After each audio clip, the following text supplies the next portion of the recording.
vous êtes Alicia, c'est ça? C'est bien ça. Enchantée.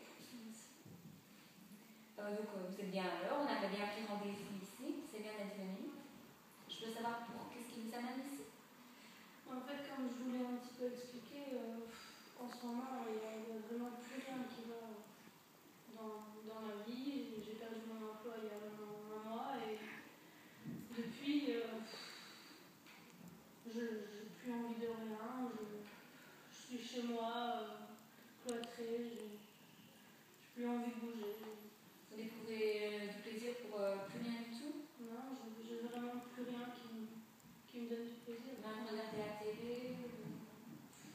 Je regarde la télé parce que c'est plus pour passer du temps et puis combler un peu mes journées.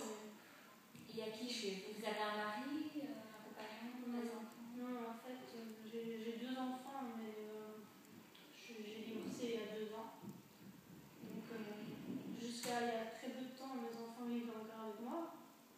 Maintenant, comme ils sont assez grands, ils sont partis. Donc, c'est un peu tous ces éléments-là qui font qu'aujourd'hui, je suis toute seule chez moi. Et à l'époque où j'ai divorcé avec mon mari, j'avais vraiment mis tout mon temps dans mon travail. Je m'étais vraiment beaucoup investie. Vous faisiez quoi comme travail? En fait, à l'époque où j'étais avec mon mari, j'étais dans une entreprise, mais j'étais vraiment en bas de l'échelle, comme on pourrait dire. Et puis après le divorce, j'ai peu à peu pris plus de temps pour mon travail, puisque je n'avais plus grand-chose à côté. Et donc j'ai gravi les échelons, et avant de perdre mon emploi, j'étais sous-directrice. Et pourquoi vous avez perdu votre emploi? C'était volontaire ou Non.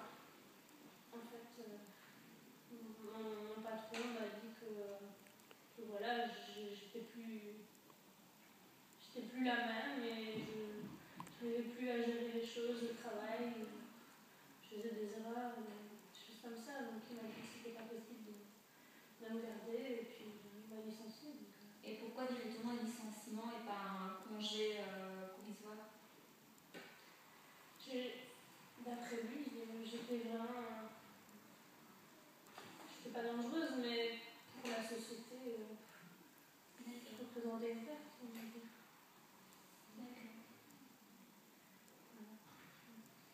Et vous avez gardé contact avec votre mari? Plus beaucoup. Non.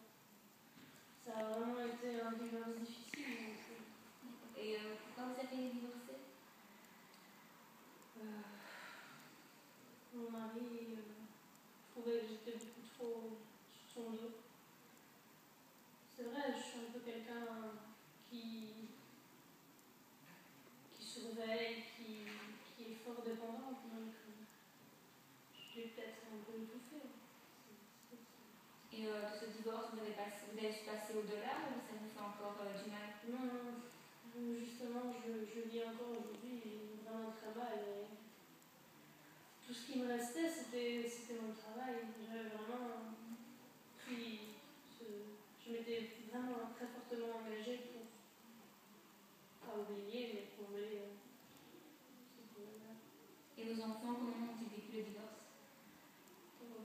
Pour eux, c'était évidemment pas facile, vu que j'étais dans un état assez grave. J'étais une dépression. Donc voilà, j'étais là pour eux, je me forçais parce que c'est mes enfants. Mais bien sûr, ils sont partis.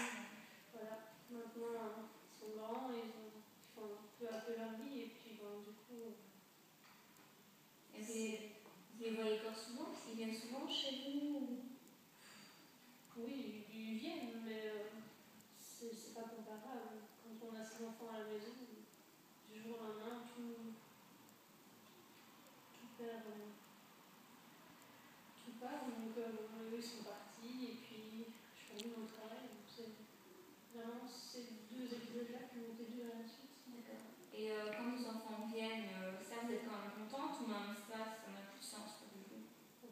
Disons que ça m'aide quand même, c'est certain, parce que pendant un moment, j'ai quand même l'impression d'être entourée, donc ça aide un peu. Et vos enfants travaillent? Oui. Donc j'imagine évident de venir vous voir assez fréquemment. Oui, c'est ça. Maintenant, ils sont en ménage, ils ont un bon travail, ils ont un bon statut, donc c'est pas que c'est plus aussi simple.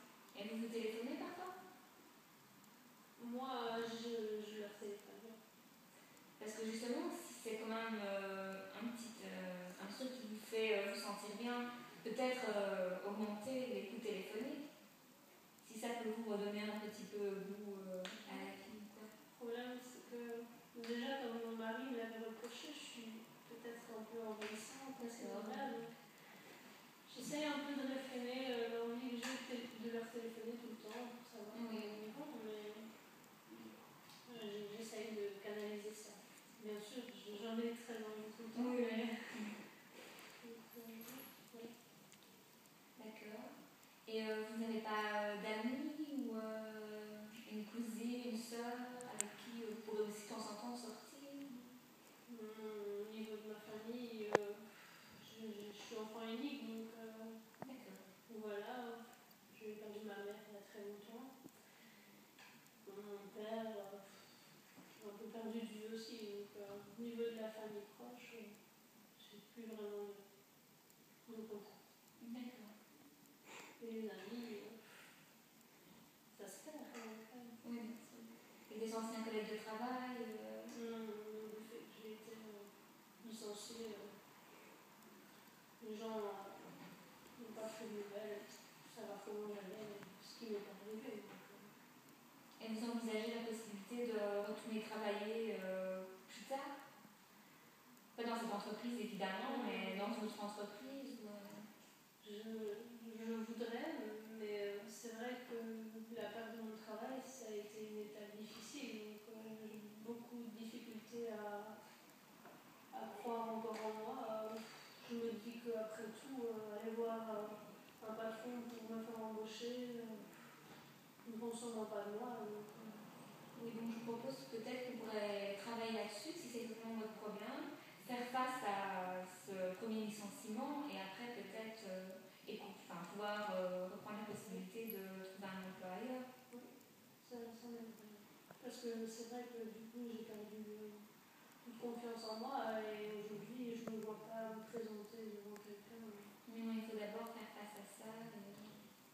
Et au niveau alimentaire, vous mangez encore normalement ou Non, je me laisse aller, je n'ai pas vraiment d'appétit. Et vous pensez à quoi alors quand vous êtes toute seule? Je ressasse un peu le passé et c'est vrai que ça me fait pas de bien au final. Donc, mais ouais, je passe mes journées à la maison. Voilà, c'est un peu... Et vous êtes venu me voir de vous-même ou c'est quelqu'un qui vous a conseillé? On m'a conseillé parce qu'on a vu que j'étais vraiment dans